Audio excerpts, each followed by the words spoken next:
Oh, I almost knocked the coffee over. That would have been a good opening. Yeah, that would have been great. All right, welcome to The Shift. This is episode 30. We got Joey Malinsky. Thanks for coming, man. Thanks for having me. Yeah, man. Appreciate it. Yeah, absolutely. I just met you a couple minutes ago. Yep, definitely. But you and Mike are long-term friends, so... Yeah. Mike, why don't you lead this one off? I mean, I already let it off, but, why don't you follow me? All right. Yeah, he did kind of. So Joey and I went to high school together. We went to grade school together, I think, for that matter. Middle school, 100%. Things I remember about Joey off the top of my head: super great artist. I don't know. I was going to see if you're still into that. Always creating. Okay, cool. I'm thinking like draw. You used to be, or we're like. Yeah, I think that's part of it, right? Yeah. Yeah. Part of the deal. I draw all the time. Right on, man. Cool. And just a super funny, awesome guy to be around. Always positive, and just like a creative dude. So, Joey, Yes. tell us about yourself. What do you do for a living?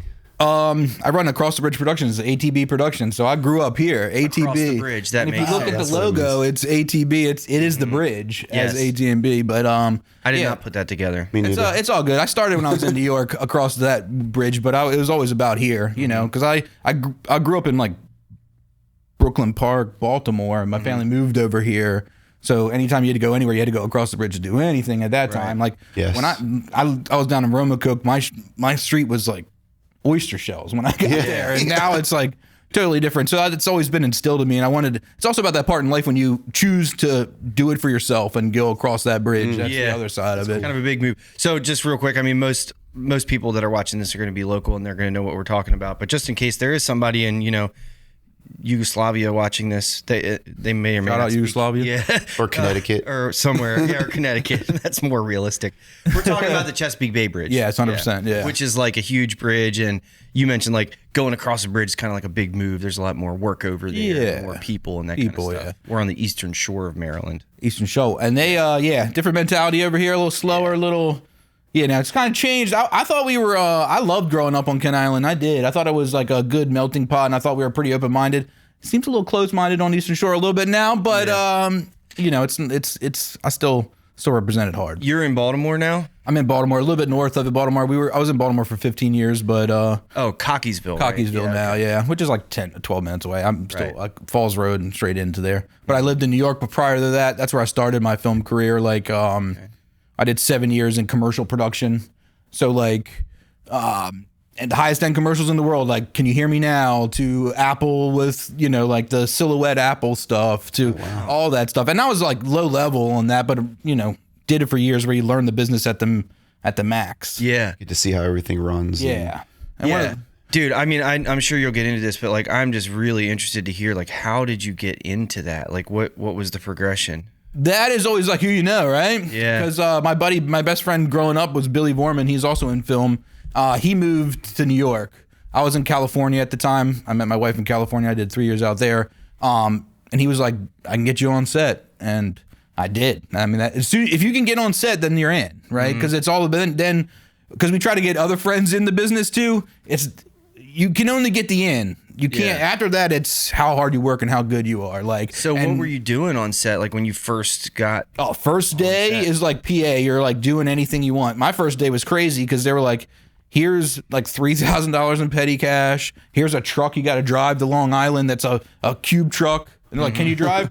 I have a license. That doesn't mean I can operate a big box this giant truck through New York City. Yeah, right. And it was wild and stressful. My actual real first day, Mike Myers was there. Like, it was crazy. Yeah, dude. Yeah. So. Yeah, I noticed when I was looking at your website just for a few minutes before you got here, I was like, that's Jamie Lee Curtis. Oh yeah, yeah. Jamie Lee Curtis shot her in Idaho. She lives out there. She's also married to Christopher Guest. I don't know if you know that or not. Christopher Guest is like the guy that made, like, this is Spinal Tap. He's the inventor of like that mockumentary style. Yeah. I mean, Rob Reiner was also the director of that, but yeah. And Jamie Lee was awesome. She gave me a shout out from the stage because I gave her like pump. She just was in Everything All at Once or whatever, that movie, and she was awesome. And I gave her like a fist bump. She was like, yeah, the cameraman knows. And I was like, yeah. Oh. So, but Jamie Lee, yeah, she was awesome. That's cool. So how did you decide you wanted to, or at what point and how did you decide you wanted to work in the film industry? Jump. 6th grade. Okay. Me and Billy made videos for every project, even though we weren't in the same class. So we would just make videos. And I just wanted to be stupid on camera. And then you need an editor to do that. You need somebody to shoot it. You need a writer. You need all that. But yeah, I hadn't changed course ever. Now I'm not doing what I want to do. I'm not telling narrative features or whatever like that. But I mean, I do have a web series. I do have all this, but I'm not quite where I want to be, obviously. But yeah, I haven't changed path in terms of video. Yeah. And I just wanted to make video for a living. Like, that was my ask. I was like, as long as I can just provide for my family and do video, I will not do a ditch digging kind of thing. Yeah, I feel you, dude. So I feel blessed. So your company now is video production. Like, what are some things that, I mean, like I said, I kind of perused your website real quick, but what are some big stuff that you're doing now? We were the recent big project is we just did a former SNL member had like a 1-year stint on there, and then we went around the country filming like his stand-up and then his like documentary on trying to make a comeback, like not a comeback, but just be like, it's called Special Boy, and it's a director was Noah Finland, and like we were the production team on it, but he kind of wanted like the worst comedy tour of all time kind of situation mixed with like, he's great and nobody knows who, like not nobody. He's been in movies. He's doing well. He played young Larry on Curb Your Enthusiasm, so he's like he's a well-established guy. But it was a documentary of him, and he does this like beautiful crowd work that hasn't been seen before. So we're in sound on that one right now. So that's a feature length documentary comedy special. Were you filming it too? We did all the major like multi-camera tour spots. We shot in Kenosha.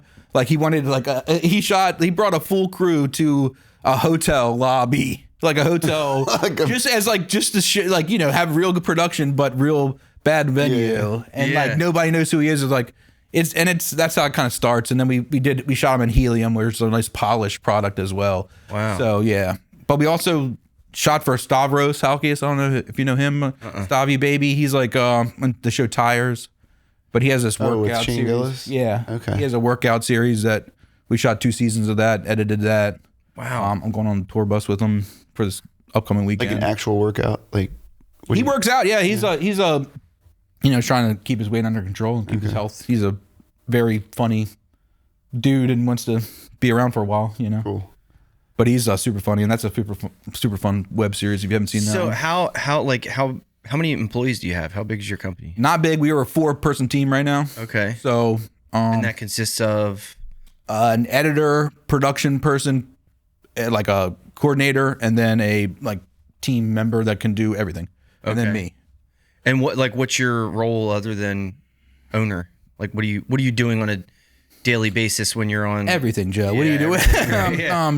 Writer, director, shooter, editor, whatever it needs to be done. I'm trying to get bigger. I mean, we were bigger at times, you know what I'm saying? The industry's kind of changed a lot. And where our trajectory was like this, we were working with more with agencies, getting commercial work, a couple $100,000 projects. Mm-hmm. Now it's like, whatever we can do, we'll do. We're not doing weddings. Yeah. Yeah, but we'll do, anything that needs to be done. I have no pride and no like qualms with doing any kind of video. I still look at it all as a blessing. But like I said, comedy is where we're trying to focus. Okay. Corporate is what pays the bills. We do a ton of nonprofit. Everybody wants to save Baltimore. We want to save it too. Mm-hmm. We'll tell that story over and over again. We believe in the city. We believe in local. And you probably get a lot of work doing stuff like that too, I would imagine. Oh yeah. Our number one client is American Heart Association, so we're saving lives in that land. Yeah, dude, we do that on a local and national level. Yeah. I mean, I would love to get to a point where I'm doing stuff like that. Like you're like, we're not that big, but like you're talking about, in my eyes, like pretty big stuff. Yeah, a lot bigger than what I'm doing. And one of the biggest things we did recently, which is like it's for archival, but it's not out. But Larry David, I got to shoot Larry David live multicam in New York with my best friend Billy, was one of the DPs on it. So it's like doing that kind of stuff. Like Larry is one of my number ones. Yeah. Like he's up there. Yeah. And we got that through that documentary that we were doing, but we know his daughter, or we worked with his daughter, so like we got lucky to just to shoot. It wasn't like nothing big. It was just recording it for archival reasons, but it's still pretty awesome. It's still like that's Larry David, dude. Yeah. I almost named my daughter Elaine at one point, like the middle name, because my favorite woman character in TV history is Elaine. So yeah, dude, wears the Orioles hat and stuff. So go ahead, Mike. So you mentioned that the industry's changed. Yeah. How is that? Like, I mean, the industry changed a lot. So I started a commercial in New York where the budgets would be like 20 million on the commercial, right? And it was insane. Yeah, right. Crazy money. Yeah, it's crazy money, and it was crazy money. So everything is really siloed. Everybody's an expert, and it needs to get done immediately. Meaning that you might get the job on Monday, it will be on the air maybe next Monday, and then you had to build a set, you had to bring in whatever. And that whole world is instant, and it's all unionized and exacting. Okay. That kind of changed when the DSLR came out, and everybody's like, "Oh, we can do this." Now we don't have $200,000 cameras we have, or whatever. We have these $5,000 cameras that look great. Like Kanye shot his monster video on the 5D, and it's like he didn't need to. He could just shot it on a real camera. All the rest of the gear was the same. It's just like that new future world, and then now it's like.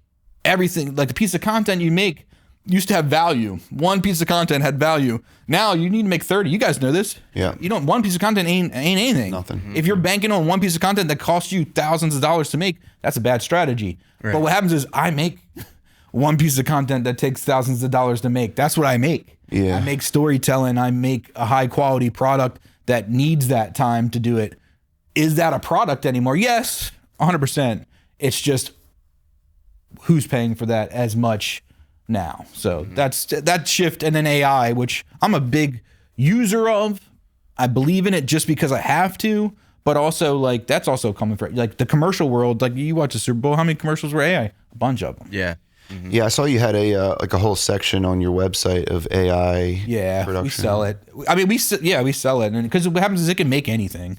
And then I have a AI like Instagram account that gets way more views than anything I ever do. It's got millions and millions of views. I can if I spent days on it, I could get another millions of views. But it's not me. Right. I mean, it is me, but it's also like a little bit not me. Like I can't get anybody to watch my stuff that I like. Here, this is what I really care about, guys. Like 300 views. So like, hey, this is a cat doing stand up, 4 million views. It's like cool. Cat doing stand up. That's hilarious. What's that Instagram account called? Pray Every Day, but with like E instead of A for the pray, because it's like I'm a believer in life and above, but I think we got to attack. We're losing, so I think we got to go at the let's go kill some wolves dead. Okay.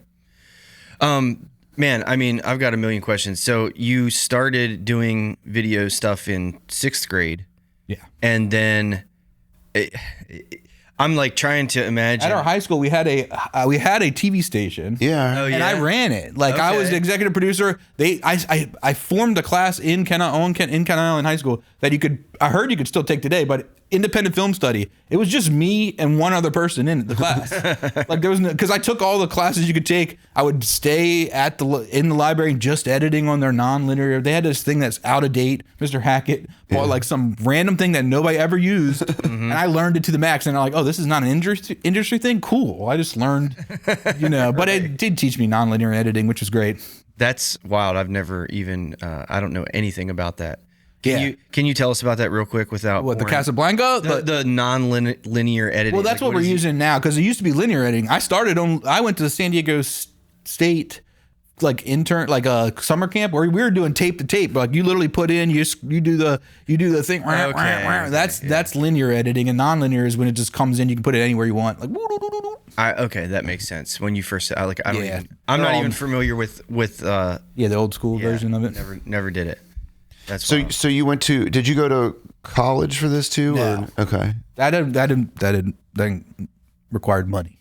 Yeah. Okay. Didn't have any of that. Learn on your own. Yeah, I went to Chesapeake College. Okay. Does that count? Sure.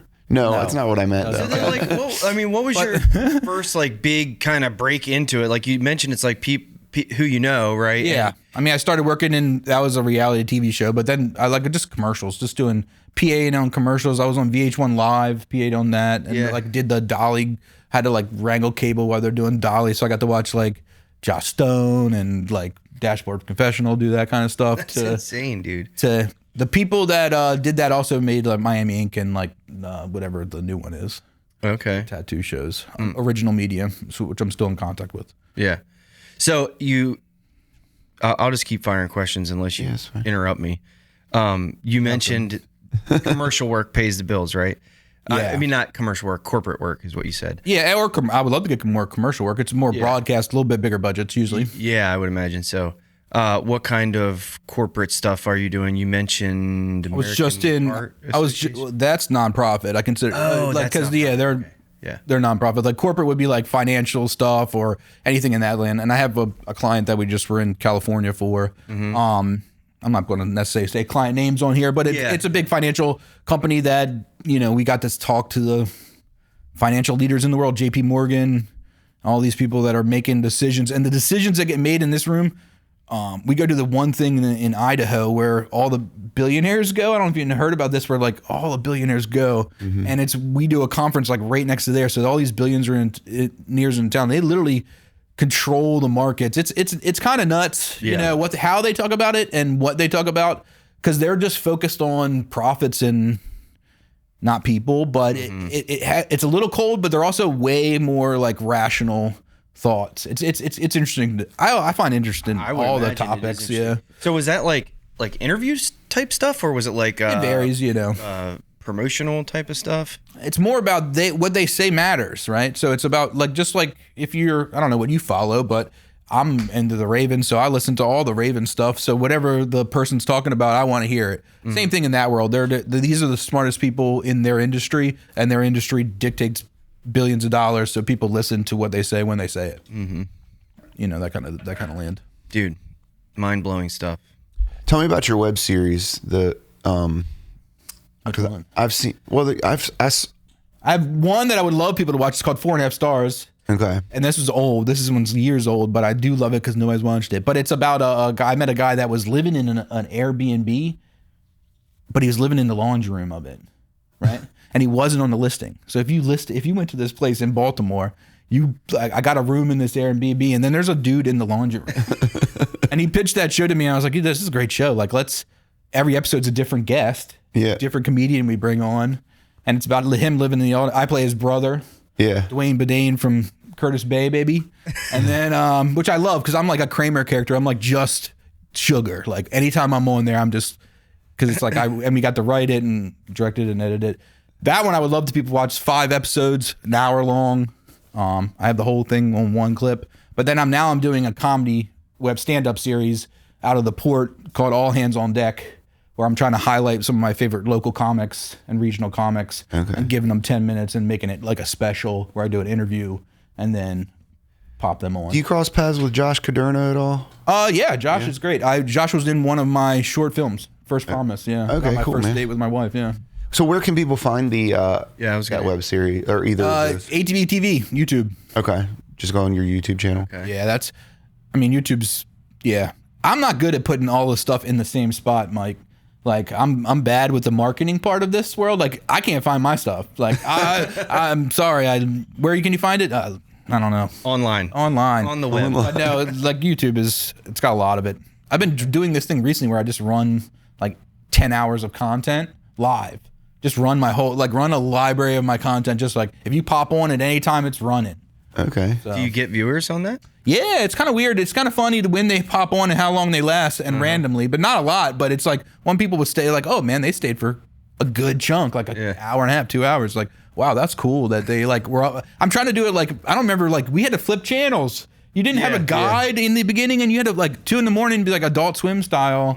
Like, that's what I'm trying to think about. Interesting way to do it. Just like, all right, I'm going to do like a 10-hour live. Yeah, because that's how TV is. Like literally, when you go to MTV, it's ridiculousness for 12 hours. Right, I was like, and that's what was the spawn of the idea. Was like MTV went down. There's literally no more MTV.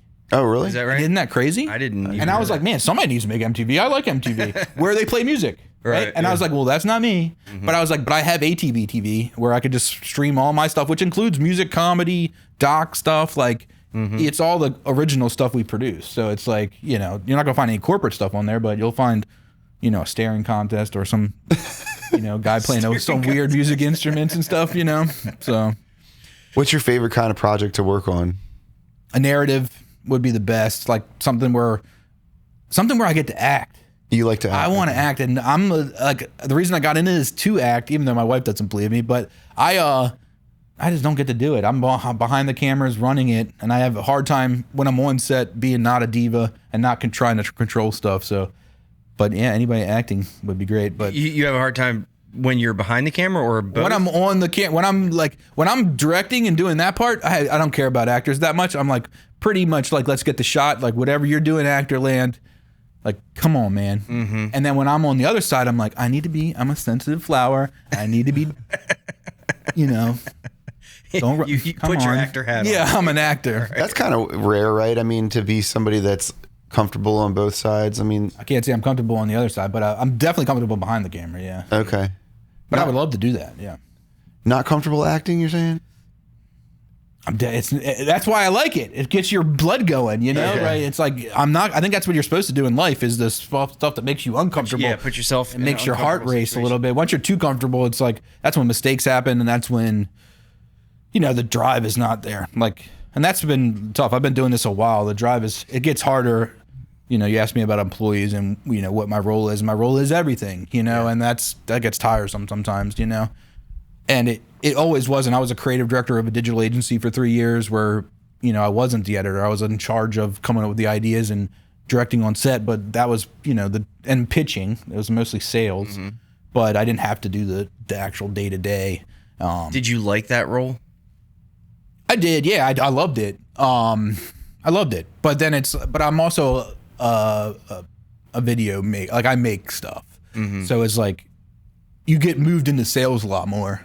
You're selling concepts, selling strategy, which is not creative. It's just like how you make the video get people to do stuff. Mm-hmm. Like, that's not cool. You know what I'm saying? Like, coming up with the idea of the video is cool, but saying how people will interact with the video is part of the job. Mm-hmm. And that, so good pushes and pulls. I'm trying to think of a way to ask the question, because like you have talked a lot about 8 inches. Just, thank you for not making me ask the question. No, it's so like, I wish. You seem to have like that real like creative brain where your mind is, thinking more about the ideas and but with video production, anything with cameras, there's a lot of technical stuff. Heck yeah. I'm not very good at the tech part. Okay, so that's kind of like that's why when you said that other person, like when you asked like what is their role, like there's one person that's tech. That's mm-hmm. what he does, mm-hmm. and he's great at it. And he doesn't even concern himself necessarily with the creative, even though sometimes I want it. Like coming like I like ideas bouncing. Like, give me an idea, I'll run with it. And it's not that he doesn't have it, or it's just not necessarily what he thinks about first. Mm-hmm. And you thinking about tech and doing all that is great. So with value add and value like needed within your ATB Productions. Do you kind of let your brain doesn't go to the tech end of it very much, or do you? Or I mean, in what way you mean? Like if I'm saying like if it's coming up with a shot that's like, oh, we're doing a tracking shot that's going to need to be, say how difficult, like, are you doing a follow car? Are you doing, what are you like that kind of tech? Or are you talking about like the tech of the gear? Like there's a whole bunch of, I guess. Yeah. Yeah. And to me, it's like, that's all fun. You have to work with the team anyway. Mm-hmm. So if you're directing, you got to work with the DP to make sure that how we're doing it. And they usually handle the tech. Yeah. So it's like, and then the gaffer will handle the lighting tech part of it. I know how you want it to look and how I want it to feel. And then, and you have some idea of how to achieve that. So you're kind of. Yes. And we range in price and so I would love to hire. And when we do, like we're having a shoot coming up, I'm hiring the lighting team because they're good at it. Yeah. You know what I'm saying? And those people are specialists and that's what they do. That's why they're not like, as a production company, you should be hiring freelancers. Yeah. Because that's what they're specialized in. And even the look, like I know different DPs have different styles of doing stuff and like your look is your look. Right. And if it looks great. And if I wanted that look, I'd be like, why would I try to emulate it and just hire the person that does it? Yeah. And then you're not missing. You don't have to worry about missing at all. You're just getting the look you want. And that happens all the time. DPs are very, like everybody can frame, but why does their frame look better? It just does. Yeah. So do you, who like bids the job when it's That's like, me, yeah. Okay. Yeah, that's all the top end, all the sales, that's all me. Dude, that's got to be pretty intense. God, I would think, like, because you're shot. Do you present like options to the person, like we could do it for this much and it'll look this way, or sometimes. I mean, you're supposed to every time. I'm always trying to get the budget. Like, what do you really want? Because like companies have a budget, and they have a budget before going into the meeting most of the time. They might not know, but they're going into it with a budget. And any marketing director will have a quarter spend and have like, they know what they're going to spend during that thing. So it's like, what do they need to get accomplished? When you're introing a company to a market, they might not know, but then you just throw out numbers in the beginning. Be like, are you guys because you can do this easy, like, and watch, like, are you guys in the $150,000 range, the $50,000 range, or the $8,000 or $5,000 range, right? Well, you're going to see a reaction if you said that first number, right? If they're in that, they're going to go, whoa, we're not there. And then they land. And as long as you have them on the table, like where they're not going to feel like if they're on $500, we're not talking. Right. You know what I'm saying? But if they're in thousands, then they're not going to be offended by that other number. But they also know what you're capable of with the other one. Okay. And if you don't throw the other one out, you're not going to get any of those jobs. And I noticed I don't know if you call it a tagline exactly, but like sort of a virtue or the Hollywood. Oh yeah, blue collar content on creation. a blue collar budget. Yeah, the Hollywood part is marketing, and I still haven't figured out our marketing. I believe in authenticity, and I believe my dad's a carpenter. He worked in that. My brother's a carpenter. I always looked at this as a trade. Yeah, so I don't want you to think I'm an artist, but I don't want you to think I'm going to artsy. Like I hate when I get in a room with artists and they're all talking about like BS art, and I'm like, okay, cool guys, but are you doing anything with it? Right. Are you actually making anything, or are you just talking about making potentially stuff? Do you present that mentality to a corporate person or a corporate entity, or do you? Yeah. And then they're like, but the finances ones, I'm like, I'm not good at, like, I'm blue collar in 100%. My mentals are off the charts to where I can be in a room with anybody and not feel, but I don't want to change who I am. Okay. So it's like, yeah, let's talk brass tacks and go forward and straight and honest conversations as quickly and as, if we're gonna be fluffing each other, we're in trouble. Okay. Mike's always trying to fluff me all the time. Yeah, we need a fluffer. For the guests. I mean, that she was awesome earlier. You like that? That was good. Now, it's really interesting to me, and it seems like you kind of have, from my perspective anyway, it seems like you've got this thing figured out that is so mind-boggling to me, is like taking that creative part and the business part and like putting those two things together. Because it's so, for me, I'm always struggling with that,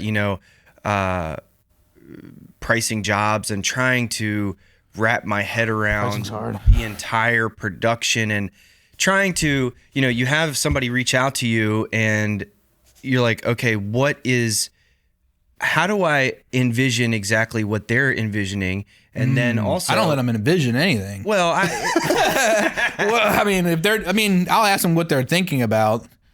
Don't let them envision anything. That's your job, dude. Are they good at it? Most people that are coming to a video production, I think you got to think about your result. What are you trying to achieve? Yeah, is 100% the question you should be asking. What are you thinking in your brain? Definitely not. Like you can if they have a concept, yeah, sure, we'll listen to that. Well, that's and I'm not point, yeah. And I'm not. I would never poo-poo anybody's idea because it could be great. Mm-hmm. So if you're turning down ideas just for turning them down, that's not right. But your job is to make a video. Yeah, and that's what my job is, and I'm really good at it. Well, I guess that's what I meant. But to me, it's like I wouldn't go to Mike and be like, "Hey, Mike, I have this idea of this song that goes like," but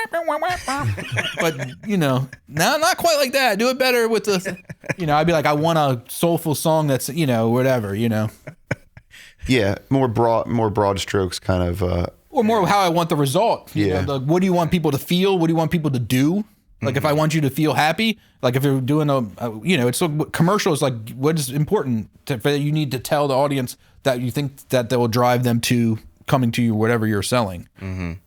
Yeah, what are you trying to achieve? That's a good question to ask. And then how open are you to the creative? Like, do you want to be known, people talking about you? Do you want to be in the background? Do you want to be memorable? Do you want to be comic? Do you want to be like, what do you want to do on that? and that will get you a tone. Because people, and then when you hit them with pricing, then they're like, all right, we'll back that down a little bit and get in a zone that makes sense for everybody.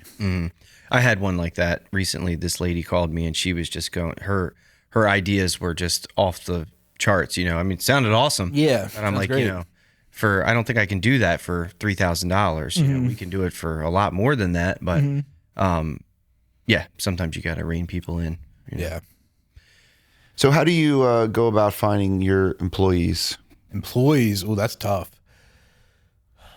Like the people you have now, how did they come into you? Those are all, Eric is our longest employee. He's been with us like 10 years. He was a stand-up comic that my buddy was shooting a Comcast commercial in Virginia. He's a New York producer. And I was like, dude, this guy plays video games, looks like a nerd. Let's see if he can go in to try out for it was like a video game Verizon Comcast commercial. Okay. And that's how I met. That's how we linked up. And then he PA'd for us for a while. And when I say nerd, he just had glasses on and played video games. I'm not calling him a nerd by any means. I have glasses and would fit the mold too. But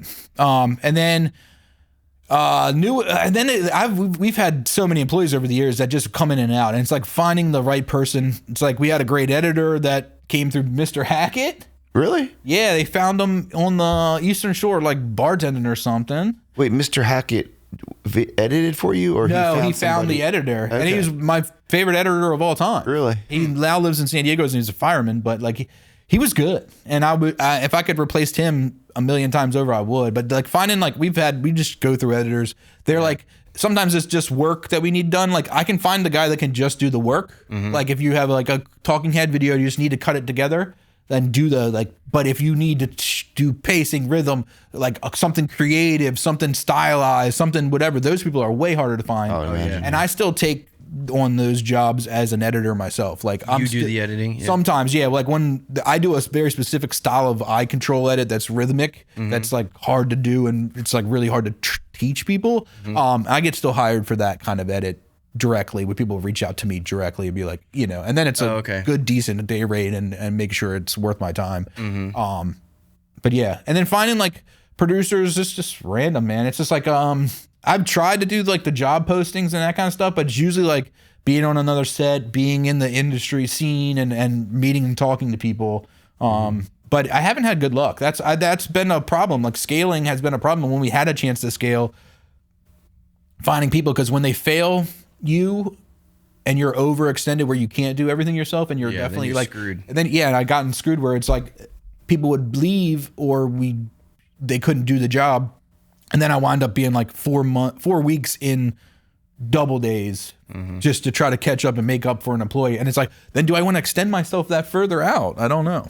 How does so outside of a music video, I'm assuming most of your videos have music of some sort in them. How do you use a library? We have a library, yeah. Okay. We've hired people before. I use AI right now, baby. Yeah. And I love it because the libraries, one, we all pull from them. So I'll hear the track on other songs all the time, oof. And then anytime you've been listening to a song for a while, or a piece of content that you've made over a week or 2 weeks, and then you hear it coming on somewhere else on TV or thing, and it gives you this weird feeling, and you feel dirty. You're ooh. So with AI, I get to tell it exactly what I want. Using Suno? What are you using? Suno, yeah. And then with hiring people, the problem with that is client changes their mind at the end of it all the time. Okay. You know how many times, and that's a common editor thing, it's we love everything but the music. Really? And then they'll change, and it's well, I timed the whole video to that music. And we've been doing that cut of music for 2 weeks now. It would have been great to you to say that earlier in this process. But they change music. Is this after they've already heard it up front? They've heard it, and we've edited products, and we went from V to we'll go V3. And they never said anything about the music, and then they'll be and then we pay a guy to make a music, and then it's we want a whole different song. Well, the person can't make a song in a day, right? Or hey, they changed music now. I need you now to 2 hours, an hour. Also, make a song that fits this edit that I already did to a different song. So does Suno do? Can you say I need a song that matches the pacing of this video, or how does that? Yeah, you can. You can. Suno is yeah. it's still a prompting. Like, I don't know how much AI you use, but it's still a prompting situation where you do a lot more prompts. Like, you know, for like an original song, I'll prompt like 500 times. But for like a corporate track, like, I'll just tell the what I want. And I'll be like, I need it to start slow with a build, you know, let's go, orchestral. And then I want to turn within the first 20 seconds to hit, like, you know, just a driving bass line. And I'll talk in terms of like even just tone. So, and then pick the style I want, and then it'll give me that. Wow. It's incredible. And then you can just chop it if you need to. The same thing with the AI in, like, I can take a song that's from a library and take it from 2 minutes down to 60 seconds, and it'll do whatever math it's doing to make that song 60 seconds. This is the same kind of thing. Man. So what other ways? Which you hate, right? You're like, this is my world, right? Because I'm a video guy. It's in my world. It attacks me all the time. AI attacks me all the time. Yeah, I mean, I'm sort of torn about it. I mean, it's I know like one of the virtues, or what the head guy of Suno says, that like one of the virtues of his business model is impatience, which is kind of like jarring to hear that, like, because that's not a virtue, you know? Yeah, what do you mean? I don't even know what that means. Like that we want to build stuff now, and we're like kind of like so go-getter that like we don't have time to be patient for music, you know. It's and he's got this idea of like that which is kind of an interesting idea, and I don't really know how I feel about it, but like I think overall it's not going to be a good thing, but like that music could be like the gaming industry, like this sort of collaborative, everyone can do it kind of thing, you know. And there's like, that's kind of cool, but the idea of like, yeah, it is, there's something kind of cheap about it. It's like just, I think for like corporate stuff, it is what it is. But like for a movie, you know, I don't know. I mean, tough. I mean, I think humans can still feel authenticity. What I like about the Suno music is I get to write music now. Yeah. I write lyrics, so it's like I've always write poems and stuff, like, you know, just writing. And now it's like, oh, I get to hear what's in my head out loud. That's cool. Yeah. But and then the same thing with the video, like you still got to be able to, like, prompting and putting together is not easy. So it's like, I always say to people, do it. When they're like, oh, you can just make it, like, do it. Like, let's see, do it. When you use AI to create a video, like for that Instagram channel, I mean, we do corporate videos in AI too, where it's completely graphics, like seamless. Do you have any of that same kind of feeling? Like, I mean, probably not, because you're still the one prompting. Yeah, I still created the whole thing, and what happens is it's not trained. I haven't been able to train it. So it's not something that like people are like, unless you're living in it and working on it and doing it. Like I can't tell an employee to go make that AI video. Like I'm the one making the AI videos for my company. So, but you don't have any of that feeling like I spent my whole life learning how to make videos, and now this AI just created this thing in 5 seconds. Oh yeah, I went through existential dread often. But you're like, fuck it. No, I mean, I don't think we have the luxury. Just like if we were in a world that was, you know, I'm pretty sure the people in Gaza don't get to like think about anything but survival. In this part, like it's coming, it's attacking. You can lay down. Yeah. I'm a hustler. I've been freelanced since I was 23. There was 3 years where I had a salary job. The rest of the time, it's me getting the job. So it's like, it's a new way of me. Yeah, it's coming. You know, it's coming, and you figure out a way to leverage it. And in businesses, like I said, I offered people hit up me up like, I want an AI video. You know what I'm saying? So it's like I try to already swing that. I was just thinking that when you were describing like you prompting the thing, I was like thinking for myself. I was like, man, could I just offer AI music services? Because it probably is something that being a musician still helps. Oh my God, 100%. With like because I can prompt it in a different way than someone who doesn't. Suno can also give you stems, so you can actually you can put your lyrics in there, you can put your vocals in there, you can put a part in there. Like, what if you don't play drums but you want a drum and you want the song and you don't want to go? Dude, it's amazing. Like the idea that you could just take an acoustic song and pump it in there and then it'll fully produce like a whole band and everything. I mean, that's pretty cool. Yeah. I mean. And even if it's like, that's not what your final project is or product is, it's like you can get a idea of like, what's this going to sound like with a full band, and now I can go record it if I want to, or I could maybe the guitar part's cool, and I'm like, oh man, I never, whatever. I wouldn't think about it. Yeah, exactly. Yeah. I do it because you get to rhythmically. I don't have a program, and I want one for my scripts. Like with Suno, I get to like throw my lyrics in there, and then like crumb that out. I don't like how that's paced together. I want that for scripts where I'm just sending in. I can hear back the script, like audio, like run this whole script. I want to hear it in the car while I'm driving. Huh? I can't find an easy way of doing it, and like I would, and where I can like stop and change, be like change that out to this, like I would love that. Yeah, that would it's got to be, and hopefully somebody hits you up and be like, oh, that's this program. I'm like, cool, because I don't know it. Yeah. Yeah, if that doesn't exist yet, I'm sure it's not far off. Yeah. That would be, I mean, the thing with AI, in my point of view, especially for, people like you and me and Mike too, that there's so many, there's just so many useful tools for business, Yeah. I mean, yeah, you could sit down, or you could pay Mike to write a part that's 60 seconds long for this video that you need and explain it to him, or you could get it done right this very moment, and probably a lot better because Mike's not very good. Yeah, I'm not very good. I mean, that is like one of the things I keep thinking is that the only part of our industry that we're going to be able to hang on to, at least for a long time, is just playing live music in bars. And that's why I switched to this. That's why this is a new product. This is like a product we've been offering a lot more now, is live, because you can't AI live, I don't think. Yeah, right. I mean, not yet. Yeah. Maybe. That would be wild, though, if there's like a Suno machine in the corner of the bar and they're like, hey, play some orchestral stuff and we want it to sound like this at this beats per minute. Even think of that, and then they're like, bam, all right, there's our background music. Yeah, but it's still not a person playing it. And at some point that will probably not be something that people care about. But at least for a while, I think it is. I love live entertainment. I love live comedy. I love live music. Oh yeah, it's the best. Yeah, but I mean, as culture changes, like over time, I could envision a time where that's just not something that's a value to people. I mean, it's a bummer, but you think that you could envision a time where live music played by an actual person is not of value to people? Is that what you mean? I don't know. I mean, that's dark. It is dark, isn't it? I think there's so many people that are just like, live music is where it's at. I want to hear live music. I think that's always going to be the case. I mean, yeah, it's what is it about live music that's so special though? The imperfections, and you can go up and say, hey, can you play this song? I mean, you can do that with a jukebox too.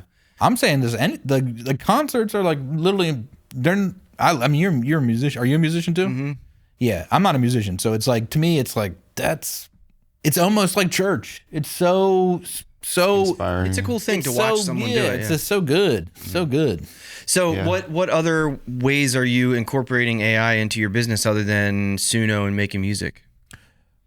Every asset of my business is run with an AI component. ChatGPT is every email I run through there just to make sure it's not.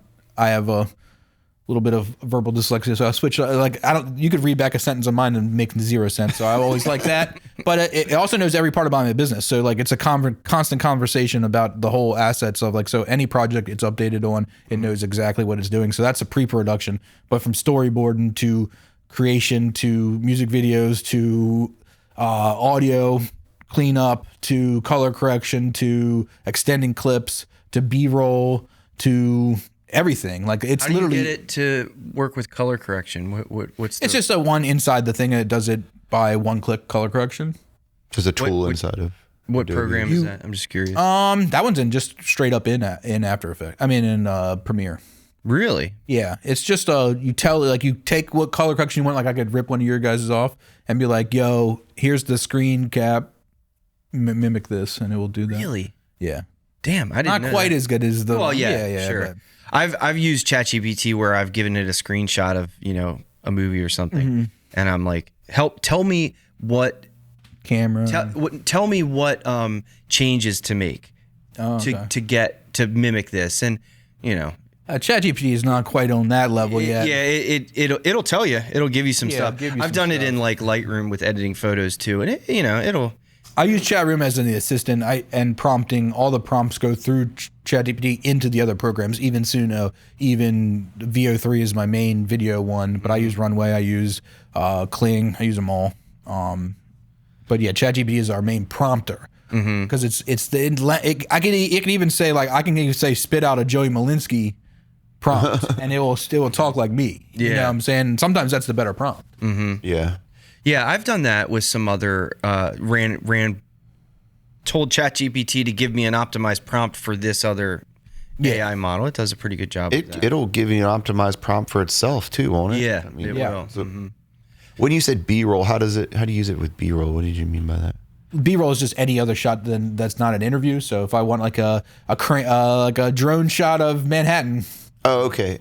So not B-roll that doesn't have the person in it. Yeah. Okay. Or it could be a doctor's office. Okay. Busy, like a medical cart slamming through the doors as we're in a rush situation. That's a B-roll shot, even though it's got people in it and got action direction. Which AI model are you using for video, like generating videos like that? My favorite is VO3, which is the Google. It's a Google Flow, VO3 Flow 3.1. Kling is really good because everything is good now.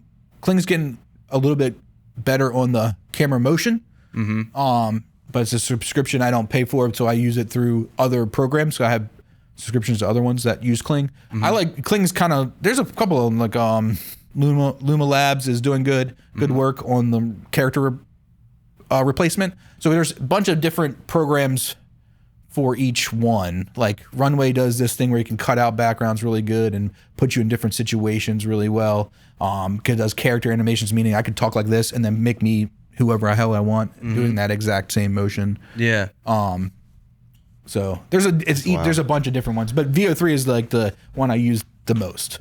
I haven't really tried that. I have a subscription to Artlist, and it has a bunch of different models in there. And they go pretty hard on the credits for the one I use every day, all the day. Yeah. Like if I would run through the credits and not even get 3 shots out of it. Because I do a lot of prompts. I haven't really done that. I haven't tried that too much for B-roll, which is I'm sure. Yeah, I mean, I wouldn't recommend it. Like unless you're living in that zone, like all for purpose of the project. You know what I'm saying? Sure. Like, but you wouldn't be able to do like, Godzilla busting a building down. No, like, I think you could do that. That's what I'm saying. Where like that's when it works. Like, when you can't like have a lizard order a drink at a bar. You know what I'm saying? Like I want that. I don't think I could shoot that. Yeah. I don't think I could design it, but now I can. I saw. I can't remember the YouTuber's name, but this pretty prominent YouTuber did a tutorial on how he is he was shooting himself in an airport, right? And he like sits down at the bench in the waiting area. And then he shoots himself when he gets on the plane, and he used one of those models to create the transition where it's like the chair like falls back and rotates around, and then he puts those two things together, and then all of a sudden he's in the plane. It was really, really pretty cool. Yeah, and fairly easy. It's just a first frame, last frame. Yeah. So you just put the first frame and just say however you want the two to create together, and it will do it. Yeah, I kind of messed around with it one day. I didn't really have a whole lot of luck. That's why this stuff is like it's really cool. And some people who are good at it, which is kind of a weird thing to say, like good at AI. That's what I was saying. I always tell people do it because I am good at AI, and it's like I know what it takes, and like if you can do it, awesome, man. But it's all about the prompts and knowing exactly. And he had some very specific things about once you get into your editing program, like going. Yeah, you got back one frame and forward a frame to cut off those little tips like that. So it didn't. Getting them merged together is the seamless merge. Right. Yeah, that kind of stuff is interesting. And I mean, I was talking to a friend of mine about this whole AI thing, and if you are really good at it, that is that's going to help you. In the future, because some people are just like, fuck AI, I'm not doing any of that bullshit. I don't even know what ChatGPT is. It's kind of like a spreadsheet, right? It's like before you had to do all the math, right? And now you could put it in a spreadsheet, but not everyone can build spreadsheets. Yeah. I can't build a spreadsheet. Yeah, no, me neither. Amy's like, whew, she's that's so what I'm good saying. at it, dude. Yeah. And that's how it's always going. I think it's always going to be like that. You still got to run the program, unless it's, I mean, I can't say that because these robots are getting great, but. Well, I mean, I'm sure at some point or another it will be to a point where we're fighting them. Some idiot can just be like, give me say something stupid and the prompt is dumb and it just figures it out and does it, turns your stupid idiocracy language into like the perfect prompt and then creates it. Yeah. I will say a quick little story about AI and the acceptance in the video world. I was supposed to speak at Towson University on AI and how it's incorporated in the film world. They put a post up saying I'm going to do this it was like a couple hours, like 3 hour, 4 hour workshop, and people went bonkers on it, and to where they doxed me, like put my company up, said like I was getting all these negative comments and negative threats on like talking about my daughter, and like it got dark and dirty to where I was like, yeah, up at 2 o'clock, and apparently on Instagram you can send a message that instantly disappears. You ever heard about that? Didn't know that was a thing until this thing. So people were hitting me with these like horrible comments, like really dark stuff. Wow. And I canceled the class. I was like, dude, and it's like, I'm coming from a perspective of, I own a video production company. I don't love AI threatening my business. I just have to adapt to it. Here's how I'm adapting to it. Here's what's expected from the industry. Yeah. Now that it's, because like if you couldn't use the AI audio cleanup and I need you to clean audio in 20 minutes, then you're not a valuable employee at my company. Somebody else is going to do it. So it's like, the AI is here. It's in the programs. You got to use it. So it was just crazy experience. Like I got so much backlash, and the people were like, you know, on Instagram, you could see where they are. They had like 82 mutual friends and we're like 2 miles away. Wow. So it was like, you know, they're in town. I'm in pretty much the same area. So it was very like, I was like, man, the hate is real. Yeah. And I the data center stuff is crazy. Like we should tax the hell out of like the amount of dirt in the data centers, the pollution that they're doing is insane. Yeah, I've heard a little bit about that. I don't know much about it. I don't know enough, but it's I know we shouldn't be letting them do whatever they want. We know it's going to hurt us, you know, so but we can't stop growth, but we have to stop, you know, it has to be at least positive for the people.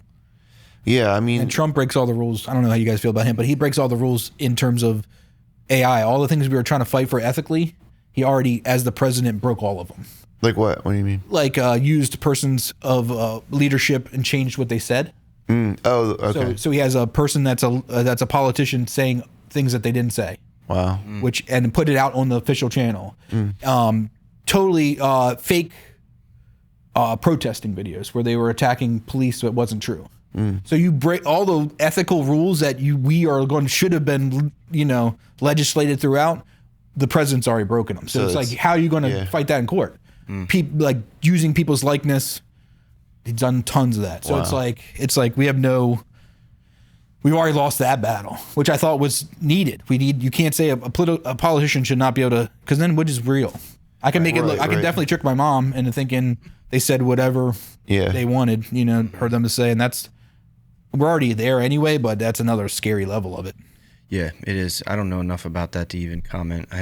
I watch Zero News for that's smart. Keeping it out of my brain.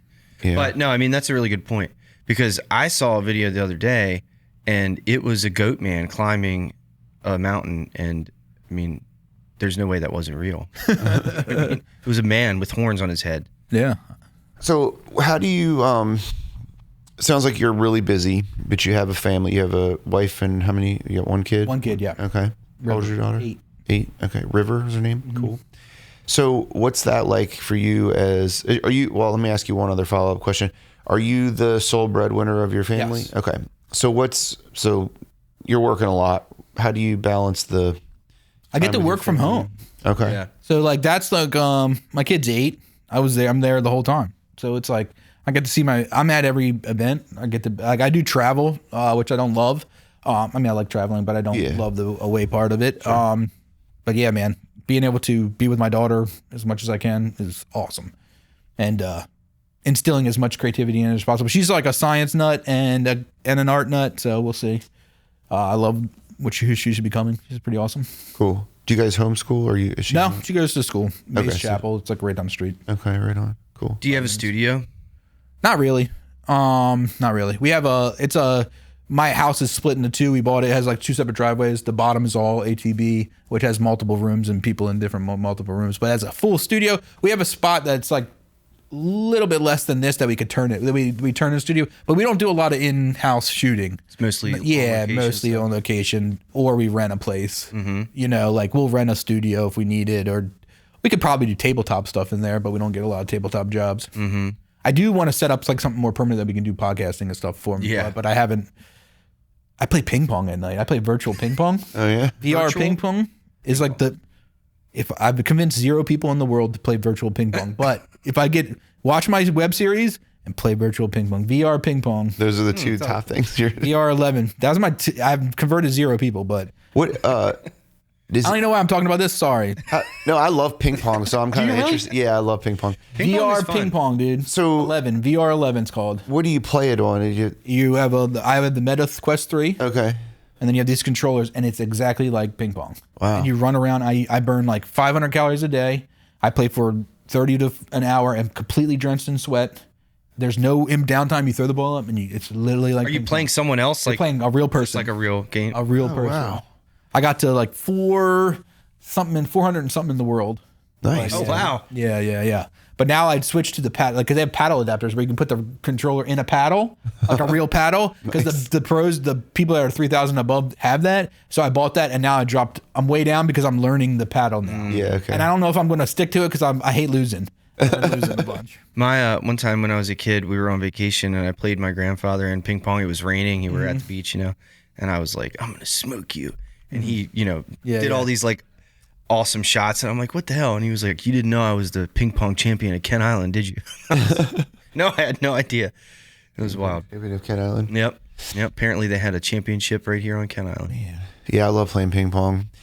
And you do get kind of sweaty playing. Like it's it's surprising. It's a little embarrassing because you feel like No, it's not. it should be. I feel like it shouldn't be a strenuous thing, but it is. It's like Yeah. your temperature rises, man. We have a real ping pong table too that we play, but it's just like That's you boring. gotta pick the ball up, and Yeah, ping pong balls. All up. beat your daughter.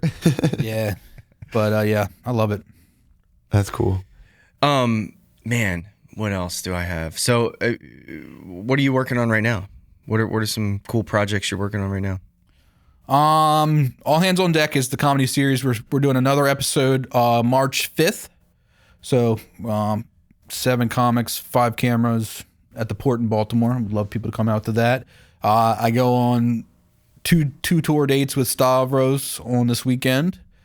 So that's shooting like backstage content and the live show. And then big project. I mean, I got a bunch of corporate stuff, but nothing like, I'm still trying to make a movie. I'm trying to make I have this movie called Along for the Ride. It's kind of like a bad day.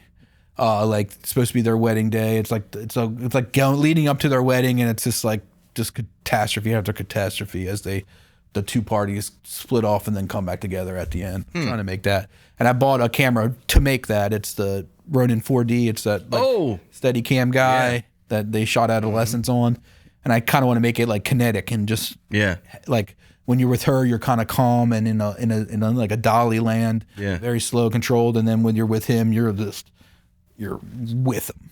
Are you going to try to do it like Adolescence where it's just like one long take? No. Yeah. No, I don't have the balls for that or the crew or the confidence. Have you ever heard of this? I've recently heard about it. Yeah, that they shot that all in one. It was like all the episodes were one long take, I think. Right? Isn't that the way it was? Yeah. Just like Every episode's one long take.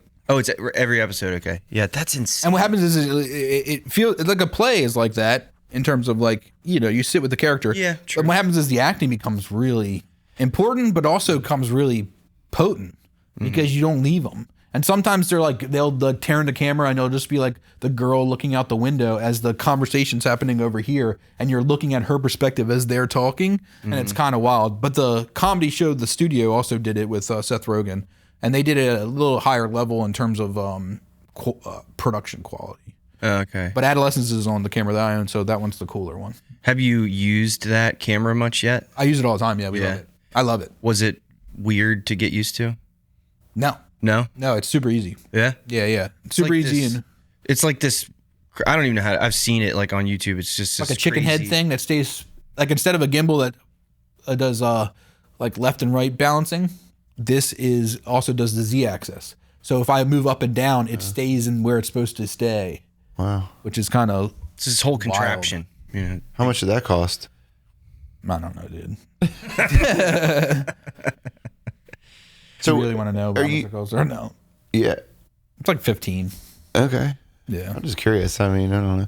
So it's not that much. Comparatively, that machine in the day before it would be a Steadicam with a real rig. Steadicam used to be like 50 grand. You know what I'm saying? Yeah, that's so what I was like thinking. it came, like that. it made the price of entry for that level of cinematography way down. And the gimbal did it a little bit, but the gimbal doesn't have that yet. Like I said, I could see a gimbal tracking shot way easier than you can a Steadicam. Steadicam is how they shoot so much stuff. The Steadicam is the thing that comes over your head and is like a... No, that's a easy rig. Steadicam is the chest with the arm that does the balancing of the Z-axis. Oh, okay. And then you hold a camera on a pole, and you can have a real big camera. Z-axis is up and down. Up and down, yes. And that way it keeps that smooth. And when the gimbal won't have that smooth Z-axis, you'll see the footsteps sometimes or whatever, you know. Right. You ever notice that when you're using that phone gimbal, if you're walking, it still bounces up and down with your steps. Yeah, I'm not very good with the gimbal. There's a whole. I'm not either. I suck at it. I hate it. You gotta have the gimbal walk, which is like, dude, it's a lot. It's not even like with me. I just haven't used it a whole lot. So like the different modes and stuff, I'm like, I don't really know what this does. But it's not necessarily just the Z-axis up and down walking. I don't know. I've used it for like real estate, you know, like walk through the house kind of stuff. But I don't know. I just haven't used. I've tried to use a gimbal for like some of those cool car videos, you know, where you do the awesome speed ramp, the transitions and stuff, and like it's like 80% of what I see on Instagram. Like, why can't I get it to look just like that? They're doing a lot of post production on that. Oh well, I mean, stabilization and post, yeah, for sure. But so as far as your company, you guys are set up as an LLC, is that right? Okay. And so your employees are not contractors; they're actual employees. Yes. And then of course you're hiring out different freelancers. Yeah. Okay. And do you find that you have to rent equipment all the time, or is that like if you rent the Yeah. I mean, because every job you can't own everything. Yeah, I would imagine. Anytime you need, like we have a bunch of gear. Yeah. A bunch of lights, bunch of gear, bunch of cameras, bunch of tripods, bunch of sound stuff. But then, like for this last job, I don't have we needed to go to a 100 to 400 lens. I don't have that. We needed a 600, a 200 to 600 lens. I don't have that. Because what job did you need that for? That conference that I was in the back of. Oh, okay. In San Diego. It's like the room is so big that we like, and then what happens is, and that's not even the lens you're supposed to be using. Because once you're that long, any little movement is like, so it's like you really need a broadcast camera that has that big, huge zoom lens, which costs like the price goes from like a regular price to like, oh my God, it's the price of the shoot. Like hundreds of thousands of dollars. For and then and then even renting it, it's like you really can't even rent it. Yeah. And it's just like, you know, the lenses are 50 grand just for the lens. You know? So. And then the tripod's 15, 20 grand.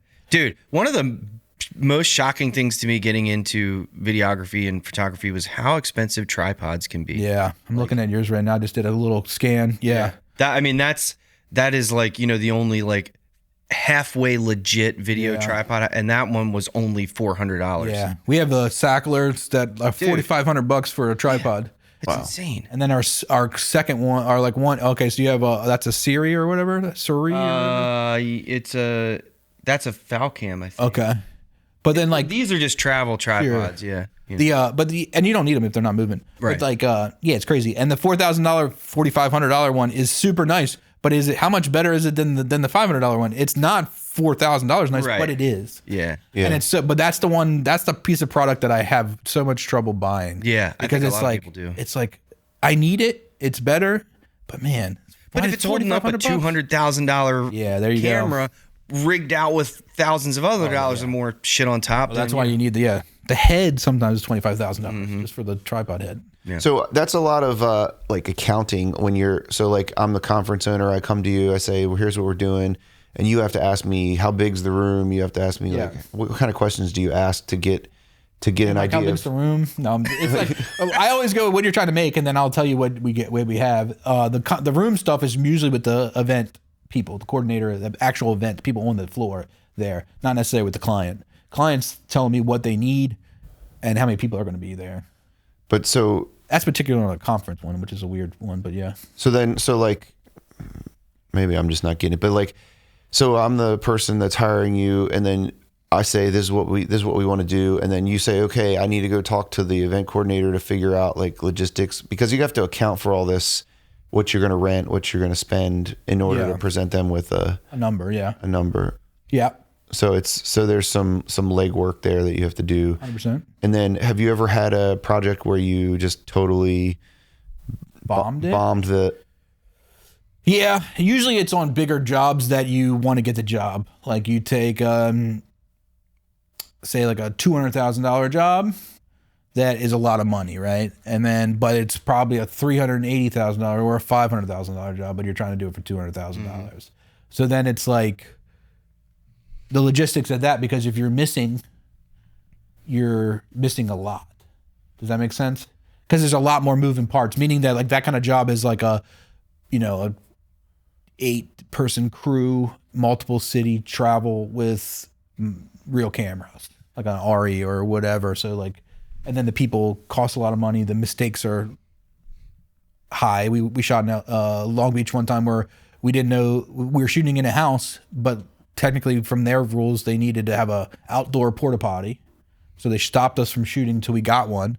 We needed to rush one over. It cost me like $2,500 just to get a porta potty there for like 2 hours. Wow. That nobody used. Yeah. We are allowed to use the house, but the locations, because it's like union or whatever, made us do that. So those kind of things, it's like and then when you do that like 10 times over, eats your profit real quick. Yeah, it's just like, I remember when we had that same job, we had to bump our insurance from $2 million to $3 million, and we had to do it within 30 minutes or whatever. Mm-hmm. Wow. That's pretty wild. So, but in terms of something like local, there's like, low risk, okay. We're not renting a lot of stuff for most jobs. We're not renting most stuff. We have a production. We have all the gear, most of the gear for most shoots. Okay. You just keep that in the bottom floor of your house? Or do you have we have a whole section. Like I said, we have a whole separate entrance, separate door, can load right in and out of that whole store. We used to have a storage unit we had to go to in the morning. I was wondering about that. Yeah. And then like load up in the morning, and the guy that's, now I'm worried about Billy, who's making $15 an hour to open up the door, or even be there on time. Yeah. Right. He's not like, it opens at 6. He's there at 6:15, like smoking a cigarette outside. I'm like, Billy, I gotta go. Yeah. Remembering to lock the door when he leaves. Yeah, it's like, it's crazy. So here's a question that ChatGPT asked Mike and I, or suggested we ask each other last time. If you were going to start this over again, if you could start it over again, like what are some things that you've learned, like on the business end of it? Would you do anything differently?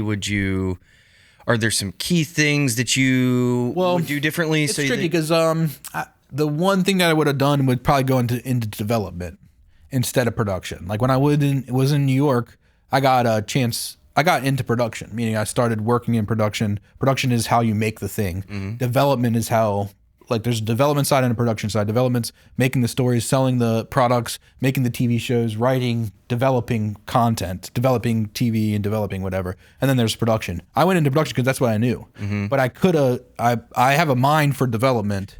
That's kind of where I was going earlier. So it's like I wanted to be, but I don't. But that's a less of a guarantee. But I think I would have got there. Yeah. Now it's also more of like a boys club, that kind of thing. Like it's definitely people that know people in that land that I wouldn't be necessarily in. So that might have been harder. But I think I could have shined in rooms enough to make a BO on that side. Probably more of a risk to make money in that. Definitely. End. Yeah. If I fail at that, I'm probably going into like marketing from an agency land, mm-hmm. which I do not like. Yeah. So it's like, that would have been whether or not I don't know if I would have done it differently, but I definitely would have went to UCB more. Like I tried to get into UCB for like the writing program. I would have forced myself to go into UCB now, knowing what I know, and then try to go development route. Huh. Because so for some things that you're doing, I guess not all of it, but for some things you're doing the development part also. Oh yeah. I love that part. Yeah. So okay, so how about like just the production end? Like if you stuck with production, I mean, like things like what Mike was just talking about or asking you about, and what you were talking about, you didn't know that you needed a porta potty. Like, are there some like little things like that where I would have known to ask this question to this client or whatever? I don't have a good answer for that. Yeah. I would say like understanding markets. Markets change all the time. Okay. Be priced where you're priced at. Be confident in your pricing. Mm-hmm. I'm not confident in my pricing, or so I'm saying that to myself. Mm-hmm. I don't know. I don't have a good answer for that. Do you find yourself like Yes. being apprehensive when you all the give a time. That's number? my biggest. I want to get the job. makes me feel better. I want to get the job. So I'm trying to get you to be happy with the price and me happy with the price. But some of these like government proposals or whatever, they give you no information, bro. Yeah, and like this could be right. a $10,000 job. This could be easily a $40,000 job. This easily could be a $250,000 job. This is easily be a $1.2 million job. Right. And it's the same brief. You have no idea. It's the same brief. So it's like, I don't, and like, and you get to ask the questions, but you really don't. Like they want the lowest, and they say like, we will accept the lowest bid. It's like, okay, I don't know what that means. Right. And you got to deliver on the deliveries. So like, I'm constantly going back and those are the ones that drive me insane because I'll just be like going flip back and forth. The person that's texting me right now, they want their proposal. You know what I'm saying? I told them I was going to get it to them Friday. It's not Friday, it's Monday. Yeah. But because there's lack of information, I have to guess on some of these ones and put it out there. Yeah. And then so you're just doing the best you can with what you got. Yeah, just do the best you can. Yeah, that's that makes me feel better too because I'm constantly, what is what you said earlier, like I'm always trying to get a budget. That's definitely the easiest way to do it, right? I don't know why they don't tell you. Tell me what your budget is and I'll tell you what I can give you for that rather than the other way around. But a lot of times it's the other way around and you're like trying to tiptoe around like, can you give me an idea of what your budget? I don't know what this is going to cost. I don't have any idea, Yeah. And I end up, I'm sure you probably do too, but I end up wasting time sometimes where, somebody will hit me up with some idea, and I spend time talking to them and trying to figure out what they're envisioning, which is I'm going to try to change that tactic. And then and then I, put this whole proposal together and send it to them. And the proposal is for $2,500, but come to find out their budget is $300. And I'm just like, what the Well, I think that's what you got to do that in the beginning. You got to say, I can't do something that's in the $500 range, but if you're talking about a couple, we can definitely do that. That's what I'm saying. You got to set it. You got to set that like bar at, like, let them know what you can't do. And I think I always tell people, like people that are starting, like, what would you accept is what you, like, if you accept it, just make sure makes you feel like it's valuable to you. Yeah. Like as long as you feel valued, that's the right price. Because I do stuff for free. You know what I'm saying? So it's like, I'll do anything. It's just a matter of like, you got to feel valued in it. I agree, man. And that's another layer of the struggle for me, kind of similar to our music, pricing, is where I don't want to do something where I don't feel valued, Yeah. Like somebody comes to me and they want to do a promotional video and I'm like, well, you want to pay me $300? Your fucking cell phone costs $1,500. Go do it with your cell phone. You want me to do it with professional cameras and professional editing and lighting, and you're expecting me to do it for $300? Like, that's insulting. You know? You can't rent that camera for $300. No. You can rent it, but you're not going to be able to use it. Right. You know what I'm saying? You need a lens. Then you need a so it's like, you guys did no. Yeah. So, and it blows my mind sometimes when people will come to some and people. It's clean. I would like to know your guys' exporting process because you guys get some clean video, dude. Thanks, man. Like, the cleanliness of. I'm not a DaVinci guy. I would love to be, but I'm not. Yeah. We're not a DaVinci shop yet. But man, it comes out clean and I like it. I appreciate that. Yeah, I did some. It's all YouTube research, but what's your target export at? What's your bit rate? 80,000 is what. 80,000 still high? Limits it to 80,000. Yeah, okay, I know, but they say like. Oh no! YouTube doesn't like that high. Yeah, I'm sorry. Let me rephrase that. I use that on shorter videos, but for clips. Yeah. You still use 80,000. I mean, I try that too, and okay. Yeah, I'm with you. For the long form, I think I set it to 3,400. Okay. Because otherwise the file will be like 100 gigs. You know what I mean? It'd take forever. But so you still crank out the individual ones, even for Instagram. You're cool with that high. Mm-hmm. Yeah. Okay. Yeah. I mean, I want to be in that zone, and like I said, how many damn opinions are there on the line about that? Oh, I know. It's like it is still. There's no like standard. There's also some other small things where like there's a multi-pass checkbox, so it'll multi-pass it. I usually leave that checked in a couple other Sorry, that was dork talk. Things that I don't even know what they mean, but like some YouTubers told me to check them, and I'm like, all right, I'll do it. I've tried everything, so yeah. Can you kind of walk us through the story of you've lived in You lived here. You lived in San Diego. You lived in New York. I drove across country, got there with $182 in my pocket in San Diego. No job. That's awesome. 1 month rent paid. Why did you go there though? Like, I knew I was going to California. I thought my goal was to set up residency in California and then go to LA. Okay. Go to college in LA at UCLA. I looked at USC and then it was private and it was in the ghetto and I didn't really like it. Okay. But I was going to go to UCLA. That was my goal. I set up your residency for a year in San Diego. Loved it. Went to San Diego State for a little bit. Took 0 of my Chesapeake College credits. Oh, really? I went to 2 years. I got an associate's degree at Chesapeake College. They were like, we're going to take 0 of these, by the way, but we will let you take any of the film classes you took there will apply to your film degree. I'm like, no. I don't want that. That's the last thing I want. That's what I want to learn. I don't care. But take the math. I don't want to do math again. And they're like, you got to do math again. And they wouldn't tell me until I was already enrolled. Until I was paying them for this first semester, and I was like, I'm not doing another 2 years of science and math that I don't care about that I'll never use. Yeah. And that's when I moved to New York. Okay. I spent 3 years in San Diego, and then went to New York. And Billy was already in New York. Billy was already in New York, yeah, working in production. And then I didn't move in with him, but we eventually did. I got to work for like Def Jam, did a little College Humor, a little The Onion. Wow, cool. I did a documentary for Future, the rapper Future. But that was kind of like when you really kind of got into that industry. Were you doing any of that stuff in Kent Island, in California? Is what I meant to say. No, I was drinking and going to college. Basically. Yeah, I was hanging out with my best friends and loving San Diego, that kind of land. Mm-hmm. I didn't have it. I was always creating. I'm always creating anytime. Like there's 0 chance I didn't create. I wrote tons of scripts. Probably wrote like 70 scripts, and then like anything I could do on my computer, I would do. But I didn't have a camera. That I remember. So when you got to New York, you worked there for a while. What brought you back to? Kind of like a running out of Def Jam. Like they became part of my money, a lot of my money, and then it was just like I was a low end. Like in the beginning, like they just like this was like blog land, and they were just like hiring a whole bunch of people and fast turnarounds, not a lot of money. I kind of got drugged through it. There was a documentary that Kanye West and Jay-Z made this album called Watch the Throne.